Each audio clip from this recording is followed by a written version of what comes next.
dice la palabra de nuestro Dios, verso 18 del capítulo 7 de Lucas: los discípulos de Juan le dieron las nuevas de todas estas cosas.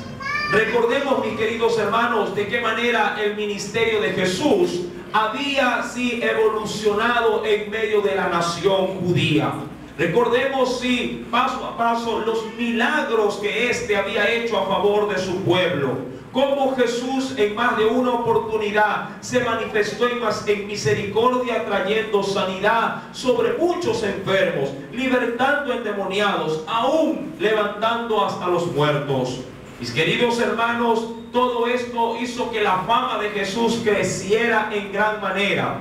Por otra parte, la doctrina que Jesús manejaba en medio de su entorno había dejado boquiabierto a más de uno. De hecho, mi amado hermano, de acuerdo a los estudios anteriores, hemos visto cómo Jesús en el templo, pese a la resistencia, no tuvo impedimento de pregonar el evangelio y que muchos creyeran en su nombre.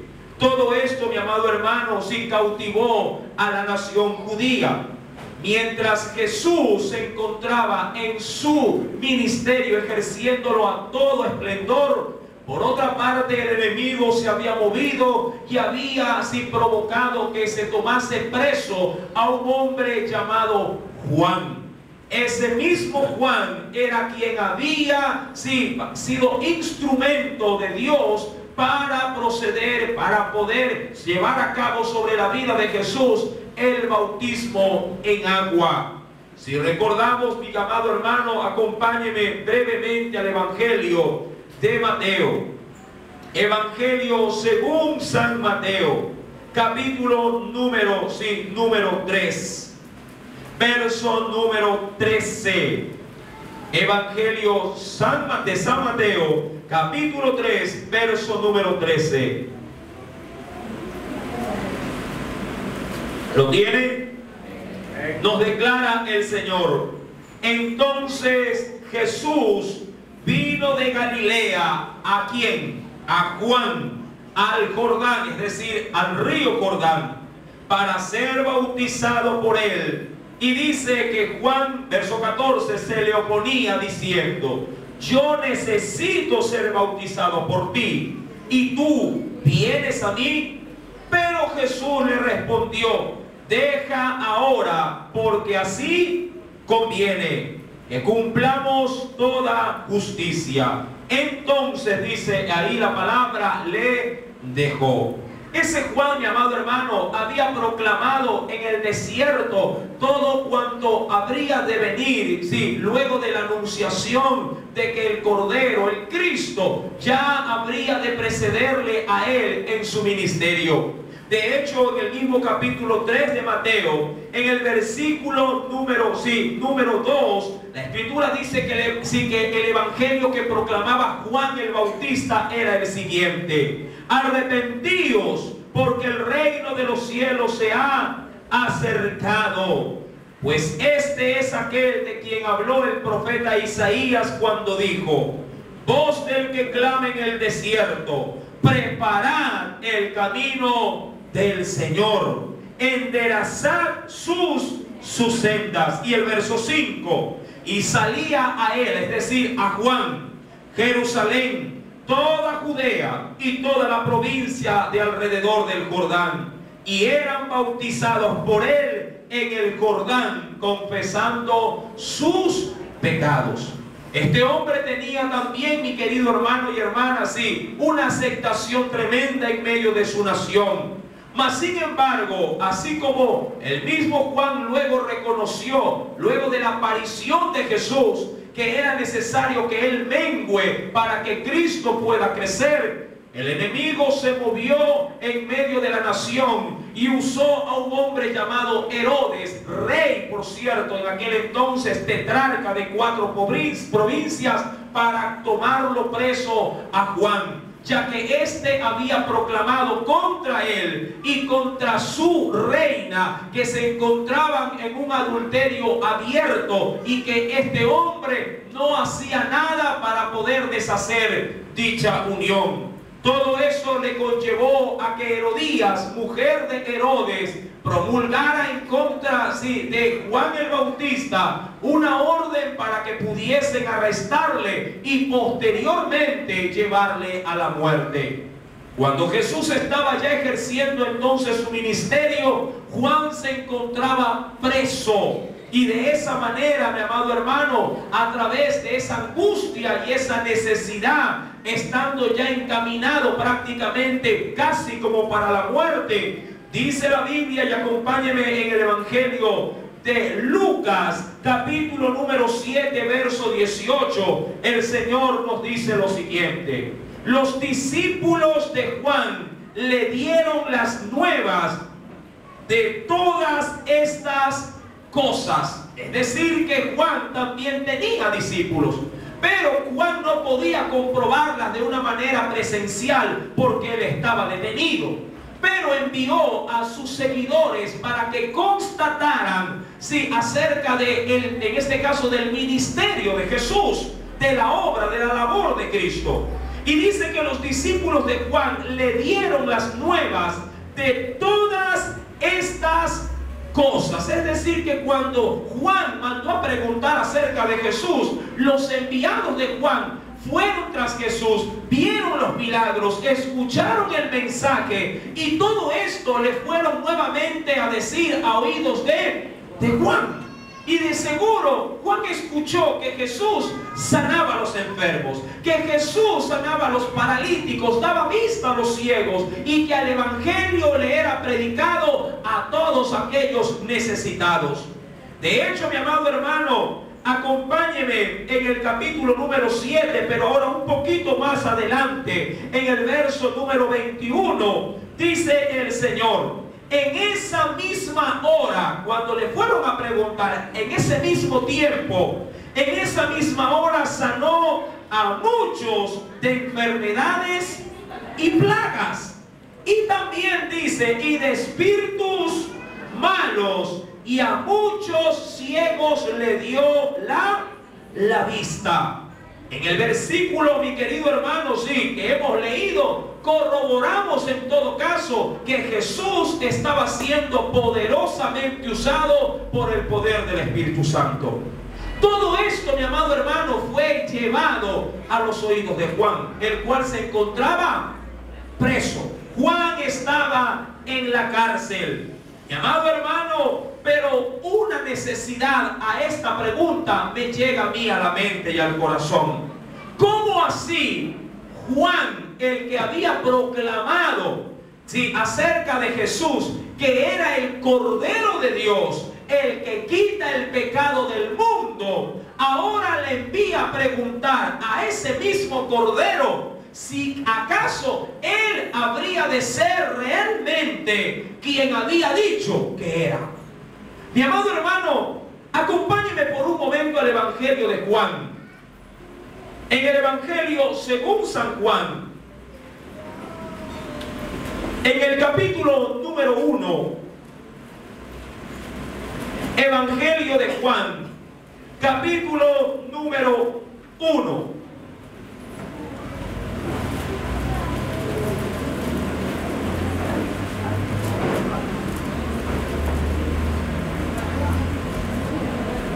¿Lo tiene?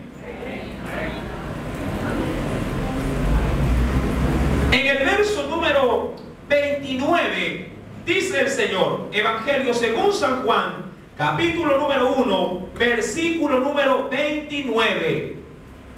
Nos dice el Señor: el siguiente día, es decir, al día siguiente de qué cosa, del bautismo de Jesús, vino Juan a Jesús, que venía a él, y dijo: he aquí el Cordero de Dios que quita el pecado del mundo. ¿Quién da este testimonio? Juan. Juan habla acerca de Jesús diciéndole: he ahí el sacrificio del cual Dios se ha valido para poder traer perdón a todas las naciones. Versículo número 30. Y aún más testifica. ¿Quién testifica? ¿Quién da testimonio? El mismo Juan. Dice en el verso 30: este es aquel de quien yo dije: después de mí viene un varón el cual es antes de mí, porque era primero que yo. Eso hablando de la preexistencia de Cristo. Versículo 31. Y yo, dice Juan ahí, no le conocía. Ahora, cuando habla de que no le conocía, no es que no le conocía en la carne. De hecho, Juan tenía un parentesco con Jesús. Eran primos. Pero lo que él no conocía hasta ese entonces era que su primo habría de ser el escogido de Dios para ser el redentor de todo el mundo. Ahora, Dios le había precedido, sí, a Juan con una señal para reconocer al Mesías. Y en ese pasaje el mismo Juan va a dar testimonio de eso. Porque muchos hombres habían en la nación, pero ¿cómo saber realmente de entre tantos quién habría de ser el Cristo? Mi amado hermano, Juan había recibido una señal para poder identificarlo. El texto bíblico nos dice en el verso número 31, y yo no le conocía, mas para que fuese manifestado o dado a conocer a Israel, por esto vine yo bautizando con agua. También dio Juan testimonio diciendo, vi al Espíritu que descendía del cielo como paloma y permaneció ¿sobre quién? ¿Quién vio todo esto, mi amado hermano? Juan el Bautista. Verso número 33. Y nuevamente dice, y yo no le conocía, pero el que me envió a bautizar con agua. ¿Quién envió a bautizar con agua, Juan? ¿Quién lo envió a bautizar? Dios. Dios fue el que tomó a Juan y le dijo, anda y bautiza con agua al pueblo para prepararlo, sí, para que esté listo para recibir al Cristo. Y yo no le conocía, pero el que me envió a bautizar con agua, aquel me dijo, sobre quien veas descender el Espíritu y que permanece sobre él, ese es el que bautiza con el Espíritu Santo. ¿Y sobre quién vio esta señal Juan? Sobre Cristo. Cuando Juan, porque recuerde que cuando Juan bautizaba, la Biblia dice que muchos salían a él. Muchos, miles salían al bautismo de Juan. Pero sobre todos los que salían a él, al bautismo, solamente sobre uno el Espíritu Santo descendió sobre él. Y ese fue sobre Jesús. Mi amado hermano, cuando esto sucedió, dice la Biblia en el verso 34, y yo le vi y he dado testimonio de que este es el Hijo de Dios. Ahora usted dirá, hermano, con ese texto bíblico, con ese pasaje tan contundente y de alguna manera así tan eficaz y tan certero, con tanta seguridad, cuando vamos al Evangelio de Lucas, porque ahí estamos sí, tomando el texto base para esta enseñanza, cuando vamos al Evangelio de Lucas, capítulo número 7, verso número 19, ese mismo Juan que tenía la convicción y la seguridad de que Jesús era el Cristo, el Hijo de Dios, ahora le envía a preguntar, Señor, ¿eres tú el que habría de venir?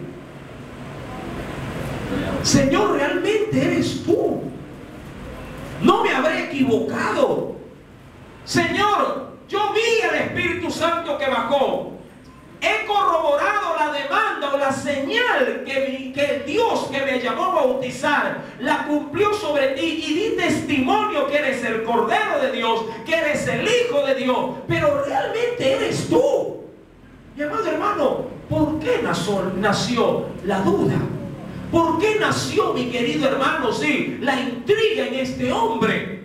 Mi amado hermano, Juan, si bien es cierto, fue elogiado por Jesús, Juan seguía siendo un ser humano, lleno de debilidades, lleno de errores, lleno de imperfecciones.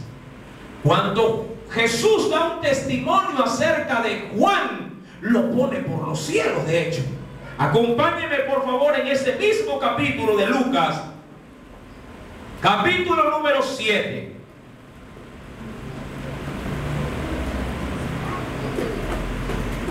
Versículo número 28.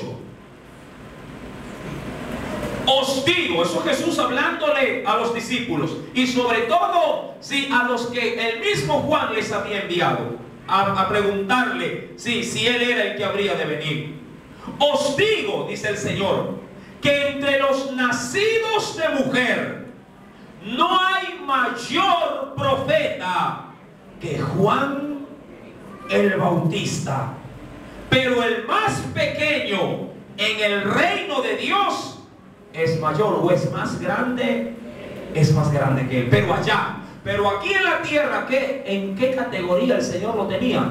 Como el mayor. ¿Por qué? Porque él tuvo el privilegio, que no lo tuvo ningún otro profeta antes que él. ¿Qué cosa? Conocer al Cristo.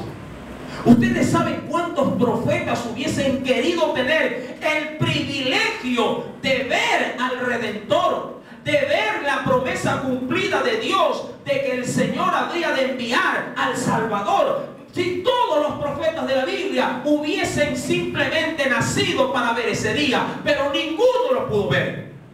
Juan el Bautista tuvo el privilegio no solamente de verlo, sino también de ser el instrumento en Dios para poder bautizar y que Jesús empezara su ministerio. Mi amado hermano, pero vuelvo y repito, Juan era un hombre. Juan, al igual que cualquier ser humano, era un hombre mortal, sujeto a cualquier tipo de situación o evento que pudiese debilitar también su fe. Mi amado hermano, quiero tomar un texto de referencia para que usted pueda entender la magnitud de este escenario bíblico. Acompáñeme por favor a la carta de Santiago. A Juan se lo comparaba de hecho como un gran profeta. A Juan se lo comparaba como el profeta Elías reencarnado. Pero hablando acerca de los hombres de Dios, siervos usados por Dios, veamos qué nos dice el Señor. En la carta de Santiago, en el capítulo número 5, carta de Santiago, capítulo número 5, verso 17. Solamente voy a detenerme en la primera parte, nada más, de ese verso. ¿Ya lo tienen? Dice el Señor: Elías, hablando del profeta, y qué profeta por cierto, era un hombre, y es lo primero que establece, ¿qué cosa era Elías? Un superhombre. ¿Cómo lo cataloga la Biblia? Era un hombre, era un ser común y corriente, pero usado por Dios. Amén.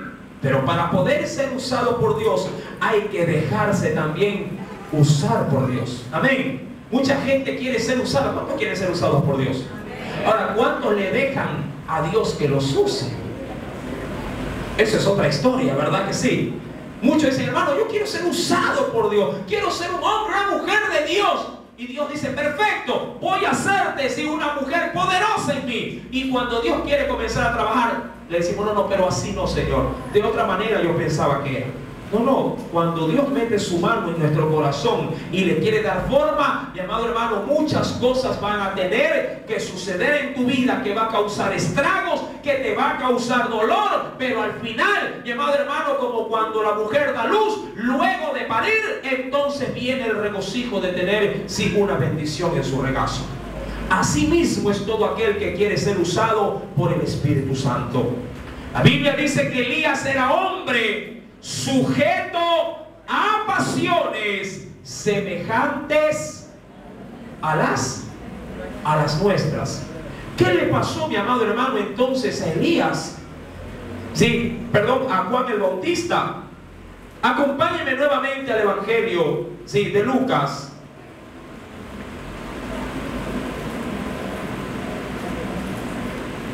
Evangelio de Lucas, capítulo número 7. Evangelio de Lucas, capítulo número 7, versículo número 19. Y los envió, dice el Señor, los envió a Jesús para preguntarle: ¿eres tú el que había de venir, o esperaremos a otro? Ahora, ya hemos visto el contexto. El contexto nos dice que Juan estaba seguro o inseguro de que Jesús era el Cristo. ¿Qué estaba? Seguro. En los textos que hemos visto allá por los otros evangelios, él no estaba seguro, estaba re seguro que él era el Cristo. Pero ¿qué pasó, mi amado hermano? Juan estaba en la cárcel. Y de seguro, Juan a esas alturas ya debió, mi amado hermano, haberse preocupado tanto porque el tiempo pasaba y Juan ya no había sido libertado. Más bien, mi querido hermano, ahora ya pesaba sobre él una sentencia de muerte. Mi querido hermano, y frente a los temores de la muerte, ante los temores de la angustia, muchas veces si quiebra la fe aún del hombre o de la mujer más fortalecido en Dios. Siempre en toda etapa de un creyente la fe se debilita. Siempre en la vida de un hijo o una hija de Dios llega un momento en que nuestra fe comienza, mi amado hermano, sí, a titubear. No digo que la fe desaparece, pero la fe comienza a flaquear. Mi amado hermano, Juan el Bautista era también semejante a Elías, un hombre sujeto a pasiones, un hombre sujeto a debilidades, un hombre común y corriente que, como cualquiera de nosotros, cuando tenemos un milagro al alcance de la mano, estamos más que enrumbados en la fe. Pero cuando golpea la prueba, golpea la enfermedad, la fe que estaba en alto se viene por el piso. Como yo suelo decir, cuando la refrigeradora está llena, todo el mundo canta alabanza y dice: gloria a Dios, soy un hijo de Dios muy bendecido. Pero cuando abre la nevera y encuentra una jarra de agua helada, entonces dice: Señor, ¿qué está pasando? ¿Acaso verdaderamente soy tu hijo? Y la fe comienza a resquebrajarse. Cuando los problemas comienzan a aparecer, mi amado hermano, más de uno comienza a titubear y comienza a menguar en aquello que Dios quiere que estemos más que seguros. Mi amado hermano, Juan ahora comienza a titubear porque en la cárcel, donde está la soledad, donde el enemigo de seguro debió haberle estado trabajando en la mente a Juan el Bautista, diciéndole: tú estás seguro que él era el Cristo. Mira que si él hubiese sido el Salvador, él no hubiera permitido que estés en la cárcel. ¿Cómo es posible, debió haber dicho el diablo en la mente a Juan? ¿Cómo es posible que tú, siendo el instrumento de Dios, poderoso para aún bautizar al Cristo, él se haya olvidado de ti y ahora sí te ha arrojado a esta cárcel sin hacer nada por querer sacarte? Y muchas dudas debieron haber comenzado a atacar en el corazón de Juan. Hasta que llegó un punto que Juan ya no lo pudo detener, ya no lo pudo contener, ya no pudo decir en sí mismo: te reprendo, y déjame en paz. Ya no pudo decir eso. Ahora la duda había llegado a tal naturaleza, a tal magnitud, que fue necesario que él llamara a sus seguidores y le vayan y le pregunten a Jesús, que averigüen si verdaderamente él era el Cristo. Eso es como que tú le preguntes ahora, mi amado hermano, al Señor diciéndole: Señor, ¿realmente tú me salvaste? ¿Realmente tú me limpiaste de mis pecados? ¿Realmente soy salvo? Mi amado hermano, eso solamente viene al corazón de un hombre que le ha dado mucha ventaja a pensamientos que no proceden de Dios. Puede ser que las circunstancias te preparen el ambiente para que tú dudes de la obra de Dios. Pero tú no debes dudar de la obra de Dios. La obra de Dios fue completa cuando Cristo entró en tu corazón. Vino, amado hermano, a hacerte una criatura nueva. Pero tú tienes que permitirle que Él haga nuevas todas las cosas en tu vida. Juan el Bautista claudicó porque era un hombre. ¿Acaso pecó por ello? Bueno, de pronto no en gran extremo. Pero la duda, mi amado hermano, sí puede producir pecado. De hecho, la Biblia dice que todo aquello que no proviene de fe es pecado. Todo aquello que no proviene de una credulidad absoluta en Dios puede, mi amado hermano, ser una puerta para que la incredulidad y la desconfianza sí comience a llenar tu vida y tu corazón. Juan envió a decirle esto. Y dice la Biblia que sus discípulos en el verso 20, cuando los hombres, dice, vinieron a él, dijeron: Juan el Bautista nos ha enviado a ti, es decir, a Jesús, para preguntarte: ¿eres tú el que había de venir o esperaremos a otro? ¿Qué le responde Jesús? Versículo número 22. Jesús responde lo que tú y yo ya sabemos. Y respondiendo Jesús, les dijo: y haced saber a Juan lo que habéis visto y oído. Es decir, que esos discípulos de Juan habían estado también caminando con Jesús. Amén. Los ciegos ven, los cojos andan, los leprosos son limpiados, los sordos oyen, los muertos son resucitados, y a los pobres es anunciado el Evangelio. Qué glorioso, mi amado hermano. Podríamos decir, el hecho de que tú estés pasando por una prueba y tu fe se debilite, por lo menos, mi amado hermano, pon tu mirada, si acaso tu fe está menguando, pon tu mirada y tu oído a los testimonios de los demás. ¿Te recuerdas que aquí en esta iglesia hay momentos de testimonio?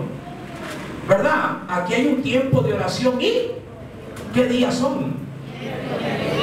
Miércoles y viernes.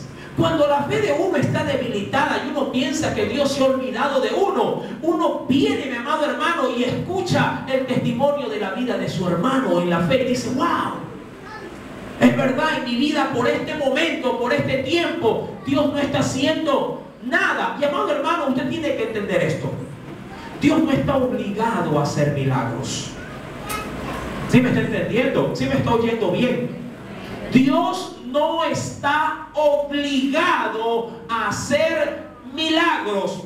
¿Para qué? Para demostrarnos que Él es todopoderoso o que Él es Dios. Dios no está obligado, mi querido hermano, óyelo bien, mi querido amigo, que de pronto estás viniendo con una necesidad y hoy quieres recibir a Cristo. Déjame decirte algo: Dios no está obligado a hacer milagros. Dios no deja de ser Dios, como lo he mencionado en muchas otras enseñanzas, porque obra un milagro. Él es Dios con milagros o sin milagros. Si en tu vida hay alguna circunstancia que te está haciendo un peso terrible y que parece que estás perdiendo la batalla, y escuchas en la vida de tu hermano en la fe que Dios está haciendo cosas gloriosas, deberías de sentirte, mi amado hermano, sí, satisfecho de que Dios es real, de pronto no por el momento en tu vida, pero sí grandemente en la vida de tu prójimo. Y eso debería de ser suficiente. ¿Para qué? Para llenarte nuevamente de valor, para llenarte nuevamente de fuerza. Y decir: Señor, yo voy a seguir luchando, voy a seguir esperando, porque así como has obrado en la vida de fulano, yo esperaré en ti, porque de ti también, Señor, puede venirme bendición más adelante. Y te fortalece, mi querido hermano. Y eso es lo que Jesús le está diciendo por medio de los mensajeros de Juan. Le dicen: díganle a Juan que otros están recibiendo cosas gloriosas. ¿Qué cosas gloriosas estaban recibiendo? Versículo número 22. Los ciegos estaban comenzando a ver. ¿Qué más? Los cojos estaban andando, los leprosos estaban siendo limpiados, los sordos oían y aún los muertos estaban siendo resucitados, y el Evangelio estaba siendo proclamado. Diría cualquiera: ¿qué más pruebas puedo darte, sí, de mi poder? ¿Qué más pruebas, mi querido hermano, requieres de Dios para tener cada día la seguridad de que Él es real en tu vida? Vuelvo y repito, Él no tiene la obligación de darme pruebas de lo que Él es en mi vida. El solo hecho de haberme salvado debe de ser razón suficiente para yo siempre caminar hacia el mundo se me venga abajo. La fe genuina, la fe intacta, mi amado hermano, es la que prevalece a través de las adversidades. No cuando estás contento, no cuando el milagro ya está concebido. Mi amado hermano, es en el momento crítico donde tu fe debe de prevalecer. Debes siempre ir hacia adelante. El Señor dice en su palabra que le mandó a decir todo esto a los mensajeros de Juan. Pero el Señor siempre tiene algo escondido para enseñar a través de cada suceso.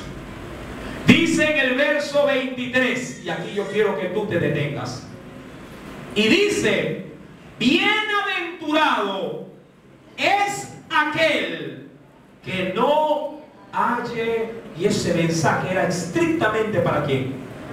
Para Juan. O diría yo, estrictamente para todo aquel que está dudando, para todo aquel que todavía no ha podido entender, que todavía no ha podido captar que lo que se te manifestó un día cuando dijiste: sí, Señor, yo te acepto como mi Salvador. Esa decisión, esa acción que tú le permitiste al Espíritu Santo, todavía, mi amado hermano, está en vigor y permanece con la misma fuerza como hace 10, 15 o 20 años atrás, cuando decidiste alzar tu mano y recibir a Cristo. Eso no ha menguado, mi amado hermano. El hecho de que tú te sientas débil es porque no has cultivado esa semilla y te descuidaste de regarla todos los días. ¿Con qué? Con la búsqueda. Dios no tiene la culpa de que el Señor te haya dado una preciosa perla y tú la tengas toda empolvada. ¿De qué culpa le vamos a echar a Dios si de que mi fe esté menguando, esté decreciendo, si no estoy preocupado para cada día avivar esa llama que Dios un día me la puso como una antorcha bien encendida? Recuerda lo que decía el mismo Jesús con respecto a esa luz que tiene todo hijo de Dios. Una luz o una antorcha no se la pone debajo de un almud, no se la puede poner debajo de una cama o de un escritorio. Debe de ser levantada para que todos los que entren en esa casa vean esa luz. Yo no le puedo echar la culpa a Dios de que mi fe vaya menguando porque me acobardo cada vez, sí, que estoy frente a otro al querer decirle que soy cristiano. Así no se cultiva la fe. La fe se cultiva dejando el temor y la vergüenza a un lado y proclamando las buenas nuevas de Cristo. Recuerda que la fe viene por el oír y el oír la palabra de Dios. ¡Aleluya! Amén. Juan ahora recibe un mensaje muy concreto en el verso 23. Jesús le dice o le manda a decir: bienaventurado es aquel que no halle tropiezo. Ahora, ¿qué es Jesús para tu vida? ¿Qué es? ¿Es una piedra de impulso o una piedra de tropiezo?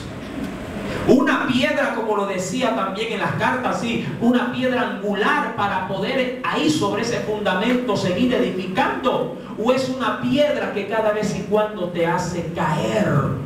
¿Recuerdas el mensaje que Dios le dio a Saulo de Tarso? Dura cosa, le dijo a él, te es dar golpes o cosas contra él el aguijón.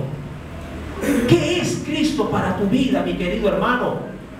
¿Es una barrera que no te permite crecer o es en sí mismo un peldaño que te permite cada día seguir subiendo? ¿Qué es Jesús para tu vida?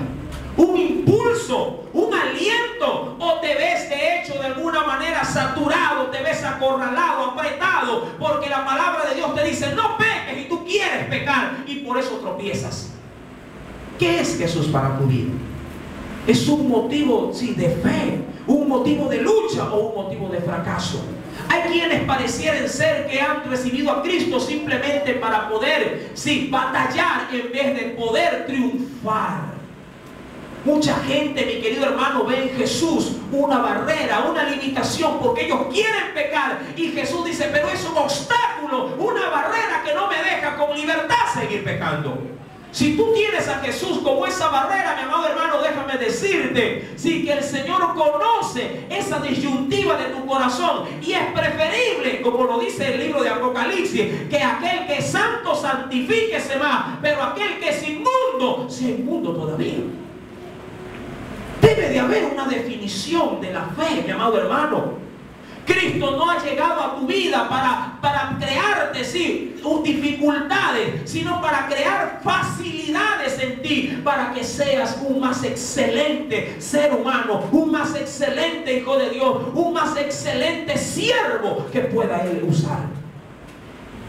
Mi amado hermano, la Biblia dice en el Evangelio de Lucas, capítulo número 7, versículo número 24, cuando se fueron los mensajeros de Juan, comenzó a decir de Juan a la gente, como todo buen creyente, cuando se van, habla mal o habla bien. ¿Cómo deben de ser los hijos de Dios? Cuando ya se van a visitar, uy, chévere los hermanos, me encanta cuando vienen, dice, otra vez vinieron estos a comer de gratis, que dice que, ¿cómo usted actúa? Verso número 24.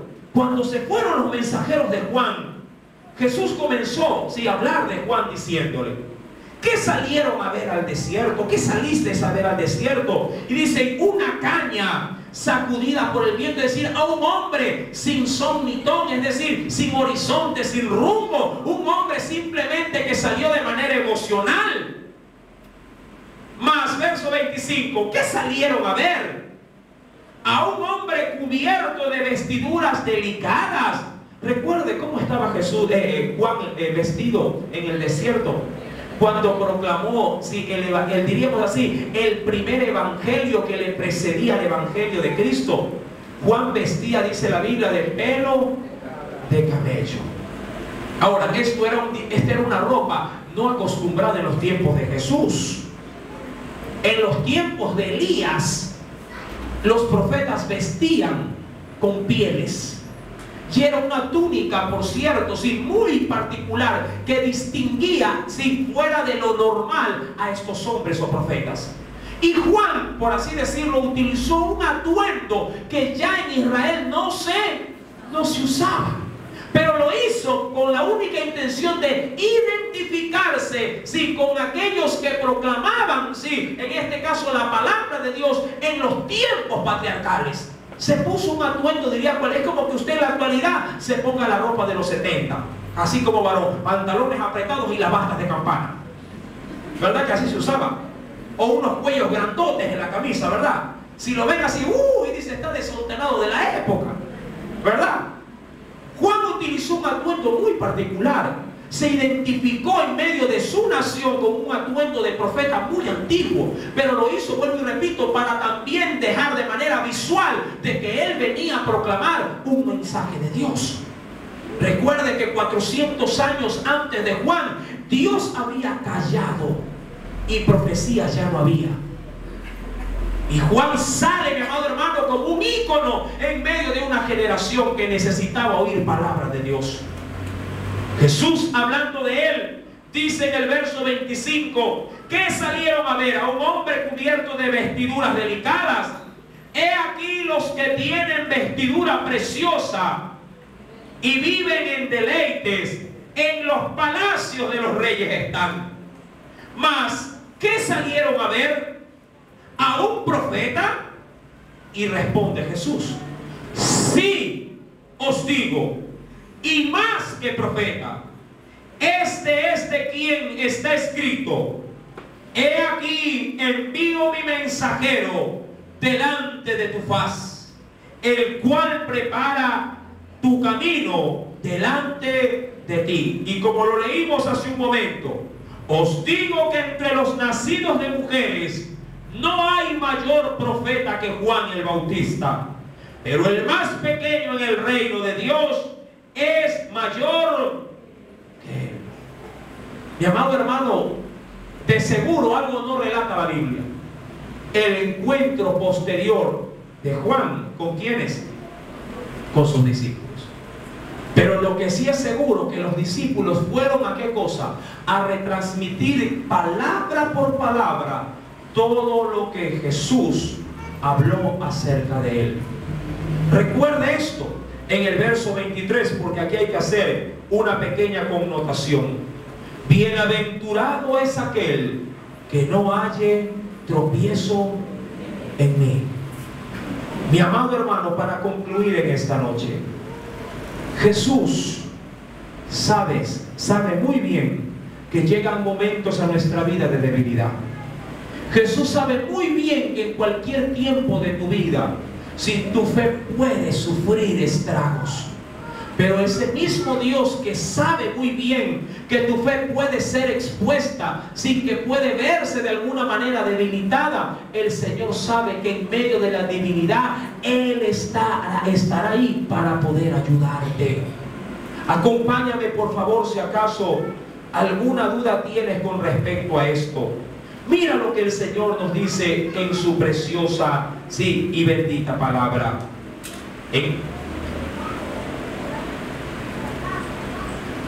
En la primera carta de Tesalonicenses, capítulo número 5.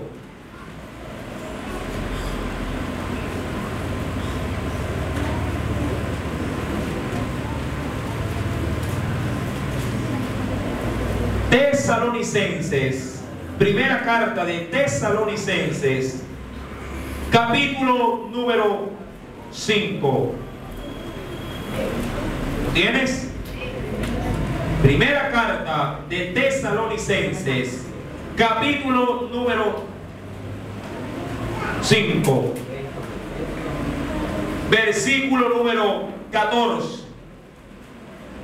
También dice ahí el Señor: os rogamos, hermanos, que amonestéis a los ociosos, que alentéis. Óyelo bien, ¿qué dice ahí el Señor? Dejémonos ese de un lado, concentrémonos en los débiles. Que alentéis, ¿a quiénes? A los de poco ánimo. Que sostengáis, ¿a quiénes, mi amado hermano? A los débiles. Que seáis pacientes para con todos. Ahora, ¿qué implica ese texto, mi querido hermano? En que en algún momento, como pueblo del Señor, va a haber una temporada, por así decirlo, ¿de qué cosa? Sí, va a haber una temporada de complicación, de debilidad, de pruebas que te harán, sí, te harán remover tu vida. Y muchas veces querrás, en ese tiempo de situación o de crisis, querrás tirar la toalla. Yo, mi amado hermano, me identifico plenamente con este texto.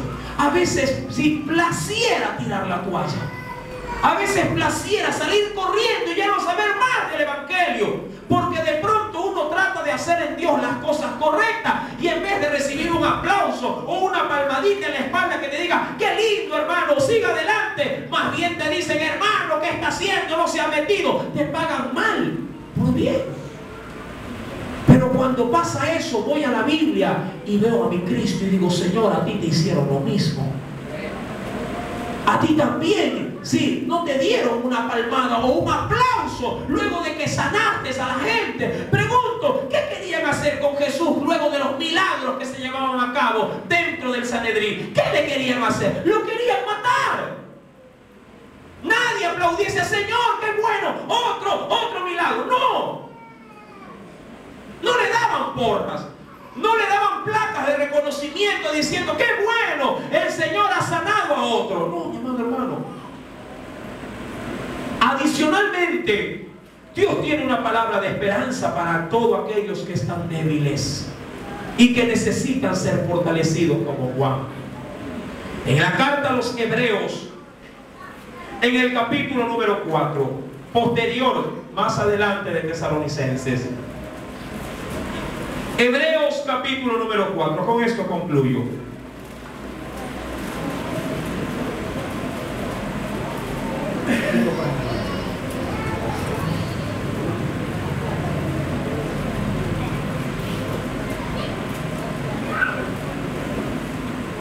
Versículo 15 y 16.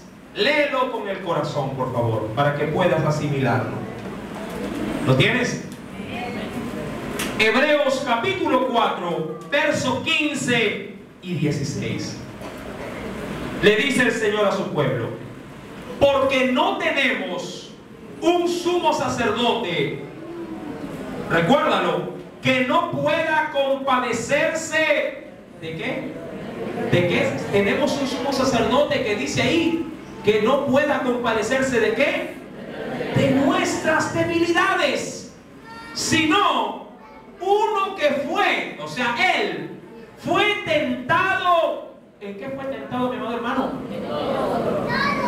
No le puedes decir al Señor: Señor, estoy pasando esto que nadie ha pasado. El Señor dice: no, un ratito, yo ya lo pasé. Amén.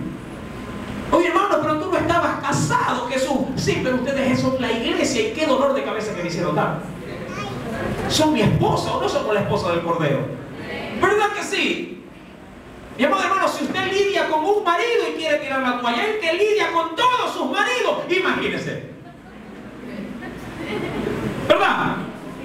Dice el Señor, sí, sino que uno que fue tentado en todo, según nuestra, ¿qué cosa? ¿Por qué dice nuestra semejanza? Porque el Señor, ¿en qué vino? En espíritu vino. ¿En qué vino, mi querido hermano? En carne. Por eso tomó ese título, Hijo de Hombre. Porque vino como hombre. Él te entiende, Él te comprende. Él sabe cuando ya no puedes más. Él sabe cuando tu fe de pronto está en el mismo nivel de Juan, diciendo: Señor, ¿realmente tú eres Dios? Señor, ¿realmente tú estás aquí en mi vida? ¿Realmente me estás escuchando cuando oro? ¿Realmente entiendes que no hay que comer? ¿Entiendes realmente que este hombre o esta mujer no cambia por más que te busco, que oro, que clamo, por más que trato de hacer las cosas correctas? Señor, ¿tú estás seguro que tú estás aquí? El Señor dice: sí, yo estoy justamente, sí, entendiéndote porque he compartido tus mismas experiencias.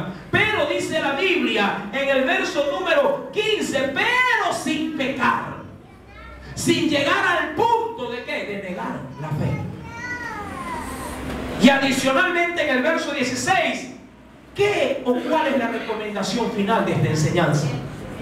Acerquémonos pues confiadamente, es decir, tienes que creer para poder acercarte confiadamente. Nadie de una manera incrédula puede decir: Señor, aquí me abandono, pero no creo que vayas a hacerlo, pero bueno, aquí me... No. El Señor dice: a ver, si vas a abandonarte en mis brazos, tienes que creer de una manera tan confiada como cuando el niño si espera confiadamente que si abriendo su boca la tetita le vaya directamente a la boca. ¿Verdad que sí?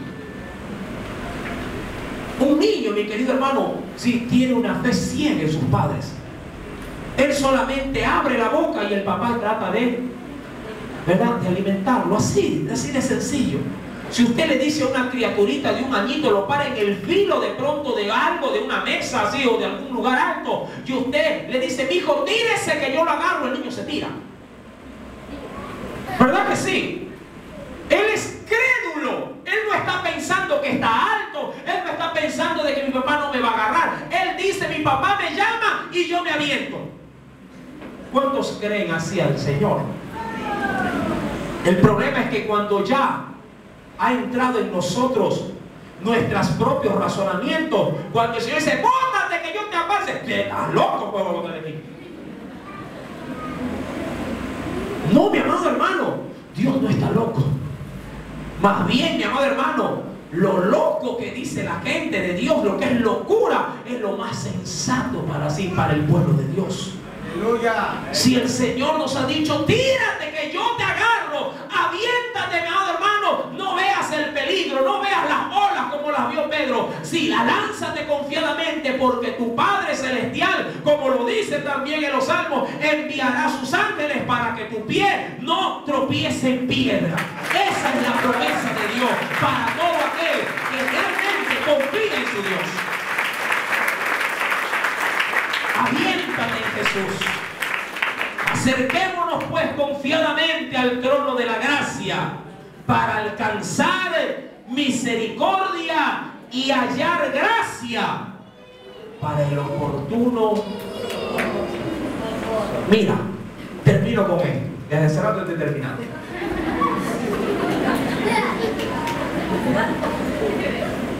Llora, patalea, haz berrinche antes de que tu fe se vaya. Sí, que tratar de hacerlo cuando ya tu fe ha desaparecido. ¿Sí me estás entendiendo? ¿Sí me estás escuchando? Cuando ya te sientas, mi amado hermano, que ya como que ya no tienes, ahí, mi amado hermano, llora, pataleas, va a berrea, dile, Señor, no puede ser. Pelea, mi amado hermano. Pelea. No con tu esposo, no con tu esposa, no con tus hijos. Pelea, mi amado hermano, en tu corazón, pelea en tu espíritu. Ora, quiébrate ahí, mi amado hermano, donde se ganan realmente las batallas. En ese lugar oscuro, en ese cuarto donde solo Dios y tú están en conexión por medio de la oración. Ahí se ganan las batallas. Ahí. Si todavía sientes remordimiento es porque el Espíritu de Dios todavía no se va. Él está ahí, te está diciendo, quiero ayudarte, quiero rescatarte, quiero devolverte lo que tú sientes que estás perdiendo. Porque cuando sale totalmente de ti esa fe, entonces quedas frío, quedas inerte, y por más palabras o por más maravilloso que esté el culto, sales tan impávido como entraste. Gloria a Dios. Porque la palabra en un corazón muerto rebota.